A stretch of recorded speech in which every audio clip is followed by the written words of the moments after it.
Kotak sampah adalah tempat untuk menampung sampah secara sementara yang biasanya terbuat dari logam atau plastik. Permasalahan yang ada pada kotak sampah biasanya kebanyakan harus dibuka secara manual yang membuatnya kurang higienis karena terdapat banyak kuman yang menempel pada kotak sampah. Kemudian, apabila kotak sampah telah penuh namun tidak segera dibuang ke penampungan terakhir, akan mengakibatkan sampah yang ada di kotak tersebut berserakan, serta terkadang pengguna malas untuk membuang sampah ke tempat sampah. Nah, dengan hal itulah kami ingin menciptakan sebuah alat di mana alat ini akan sangat efisien di era zaman sekarang, di mana manusia sudah kurang menjaga kebersihan lingkungan sekitar. Penasaran dengan alatnya?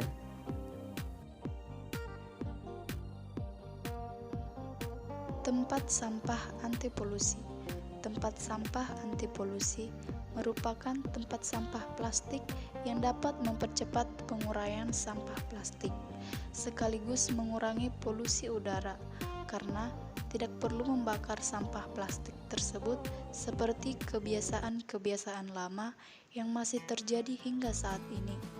Tempat sampah ini terinspirasi dari tanaman kantong semar. Sama seperti kantong semar, tempat sampah ini juga dibantu oleh cairan asam yang dapat mempercepat penguraian sampah plastik, namun ramah terhadap wadah tempat sampah tersebut.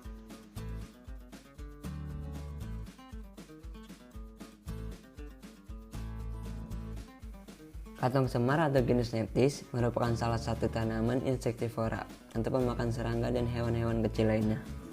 Keunikan dari tanaman ini adalah cara memperoleh nutrisi makanannya, yang dimana awalnya kantong semar memancing mangsanya dengan cara mengeluarkan aroma dari kelenjar nektar yang berada di dalam kantongnya, supaya mangsa mendekati bibir kantong, lalu setelah itu mangsanya akan tergelincir ke dalam kantong tersebut, yang dimana di dalam kantong tersebut berisi cairan asam yang berfungsi untuk mencabik-cabik tubuh mangsanya menjadi molekul protein.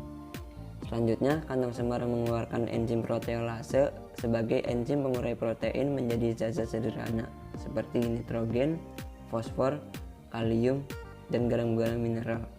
Alat dan bahan. Yang pertama, wadah tempat sampah yang terbuat dari material besi. Dan yang kedua, cairan asam yang dapat mempercepat penguraian material plastik namun ramah terhadap material besi. Yang ketiga, sinar UV yang dapat membunuh bakteri. Yang keempat, sensor yang dapat mendeteksi adanya sampah plastik. Langkah kerja. Yang pertama, sampah plastik dimasukkan ke tempat sampah. Yang kedua, sensor mendeteksi keberadaan sampah plastik.